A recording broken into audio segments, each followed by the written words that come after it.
నమస్కారం అండి.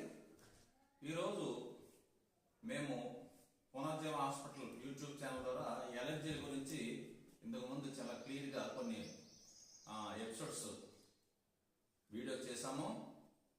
వీటిల్లో ఇప్పుడు ప్రజెంట్ ఎక్కువ బాధపడేది ఏంటంటే స్కిన్ ఎలర్జీలు, నెక్స్ట్ ఫోటోసన్ ఎలర్జీ.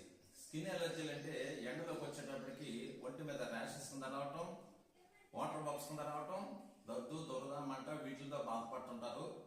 దానికి ఆపోజిట్ గా ఈ ఫోటోసన్ ఎలర్జీ అంటే మనము ఎండలోకి వెళ్ళినప్పుడు ఈ రేడియేషన్, ఎండ యొక్క వేడి ముఖం మీద, కాళ్ళ మీద, చేతుల మీద దీని ఎక్స్పోజింగ్ ప్లేస్ లో పడటం వలన ముఖము డార్క్ కలర్ లోకి వెళ్తుంది, అంటే నల్లటి రంగులోకి వెళ్తుంది.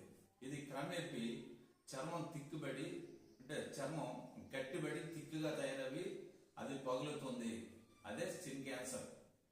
ఒక్కసారి ఫోటోసన్ ఎలర్జీ స్టార్ట్ అవుతే అంత ఈజీగా తగ్గదు. దీనికి మెడిసిన్ లేదు.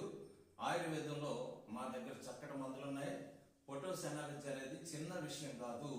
చాలా మంది పెద్ద పెద్ద రాజకీయ నాయకులు కానీ, పెద్ద పెద్ద పొజిషన్ ఉన్న వాళ్ళు కూడా ఈ కంప్లైంట్ ని తగ్గించుకోలేక అలాగే వదిలేస్తుంటారు. ఇక కామన్ మ్యాన్ విషయం దగ్గర చాలా పట్టించుకోరు. కాబట్టి ఫోటోసన్ ఎలర్జీ అనేది 10, 15, 20 సంవత్సరాలు మొదలు పెట్టుకుంటే చర్మం థిక్నెస్ వచ్చి దళసరగా తయారై పగులుతుంది.